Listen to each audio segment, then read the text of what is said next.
madaxweynihii hore ee Soomaaliya Maxamed Cabdullaahi Farmaajo ayaa diidmo aan daahin siiyey mucaaradka Soomaaliya ugu yeeray shir lagu daminayo shirkii Kismaayo ayuu mucaaradka Soomaaliya ku casuumay taliyaha hay'adda sirdoonka ee Kenya Nuruddin Yuusuf Xaaji. Madaxda la xiriiray ee la weydiistay inay shirka yimaadaan waxaa ka mid ah madaxweynihii hore ee Soomaaliya Maxamed Cabdullaahi Farmaajo. Farmaajo ayaa Kenya gaar ahaan laanta sirdoonka ee rabta inay shirkan qabato waxa uu sheegay inuusan diyaar u ahayn inuu ka qayb noqdo shir noocaas ah xubno ku dhow madaxweyne Farmaajo.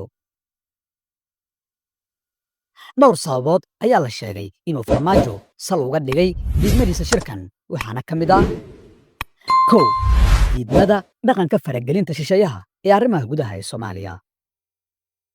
Sababtii ugu weyneyd ee uu Farmaajo ula diriray dowladda Kenya markii uu xukunka Soomaaliya joogay waxay ahayd faragelinta arrimaha gudaha ee Soomaaliya. Hadda inuu isagii naf ka raadiyo faragelin shisheeye oo lagu samaynayo Soomaaliya waa diiday Farmaajo. labo shirka oo ay ka muuqdaan faraha madaxweyne Xasan Sheekh. Farmaajo wuxuu aaminsan yahay inuu shirkani yahay mid uu Xasan Sheekh gadaal ka taagan yahay oo looga qafiifinayo culayska mucaaradka ee ka socda gudaha dalka. saddex heerka shirka. Farmaajo oo caadiyan loo yaqaano min ilaashada macnihiisa siyaasiga ayaa arrin foolxuma u arka in madaxdii hore ee dalka u hoggaansamaan amarka taliya sirdoon oo waddan kale ah. Farmaajo marna kama tanaasulo inuu ilaashado qabkiisa siyaasiga ah waana midda uu weli ku haysto shacbiyadda ugu badan ee dalka.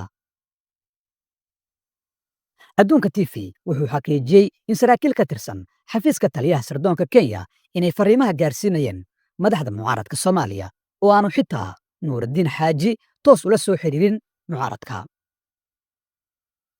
diidmada degdegta ah ee uu Farmaajo ka bixiyey shirkan u dhexeeya mucaaradka Soomaaliya iyo sirdoonka Kenya ayaa tusaale ka siinaysa sida ay weli xisaab la yaqaan ugu dhisan tahay doonista Farmaajo iyo dariiqa uu marayo dhinaciisa. maxay kula tahay adiga